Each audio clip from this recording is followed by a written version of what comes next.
A water droplet hit the carpeted floor in the silence.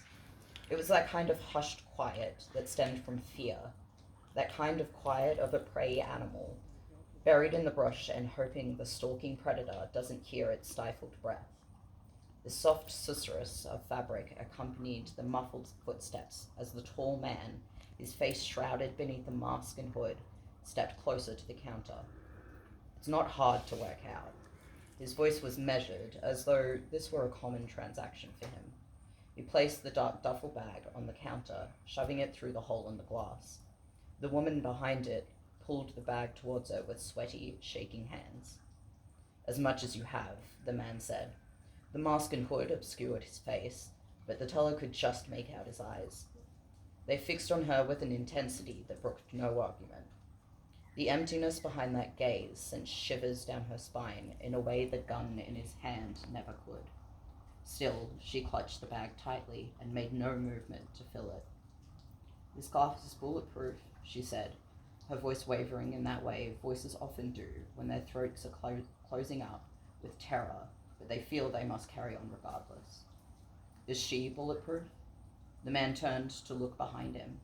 At the beginning of the rope line, a skinny twig of a boy held his own pistol to the back of a young woman.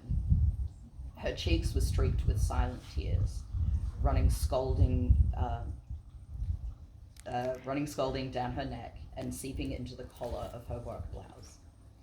The gun rattled quietly from the way the man jostled himself, knee shaking impatiently for something other than a speedy escape. The tall man turned back to the teller. "Well?" The teller looked up at him. "No," she said. Her voice deflated and small, and she bent down to begin filling the bag. The other customers of this branch of the National Bank were huddled against a counter towards the far wall. It was the middle of the workday, just after lunch hours, so they were few. Thank God for small miracles. The person in the trench coat, their face hidden behind the tinted visor of a reinforced motorcycle helmet, turned back to their charges. They dropped their arm from its position, holding the gun right in the face of the priest, his eyes owlish behind wire-framed glasses as he stared up the barrel to the void of the helmet's visor. The few people around him shuffled closer, taking solace in their proximity to a man of the cloth. He wrapped his arm around the old codger beside him protectively. The man leaned into his touch as though it were the warmth of the sun on his skin after a devastating winter. "This won't take long," said the person in the helmet. Their voice was muffled beneath it, enough to hide any indicators of gender or identifying intonations, but not to mask the earnestness smothering the words. "You're all going to be fine." Their words didn't quite make the impression they were clearly going for. The huddle of 5 customers come hostages pressed in further around the priest. An unknown man, trusted entirely on the basis of his clothing. He gripped the old man's shoulder tighter, pulled him in closer. Tap, tap. The one with the visored helmet turned abruptly, startled by the sound, their attention sliding away from the hostages for only a moment. Seizing the opportunity before her, the young lady on the edge of the huddle shot up as though the disappearance of that dark abyss were the trigger for her bullet. The surprised shout of the thief and subsequent thump of their helmet hitting the ground drew the attention of the other 2, just soon enough to see the young woman straighten with the gun in her hands. Let her go." The skeleton didn't move but to look at the man at the counter for guidance. A distinct air of total disinterest wafted from his hood. He turned back to the teller. "I said let her go." The captive was whipped around as the man turned back to face the counter. A strangled shriek hacked its way through the twisted fabric gag in her mouth. The barrel of the gun was pressed harder against her spinal column. Now the rattle was caused by her panicked shaking.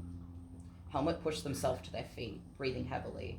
They inched closer to the woman, who turned their own gun to point at their exposed throat. "Hey now," they said. "There's no need for that. Give me the gun. I promise nothing will happen to you." "I don't believe you." She pulled the trigger.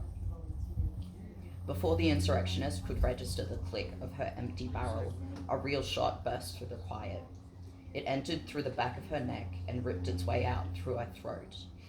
She spluttered and dropped the pistol.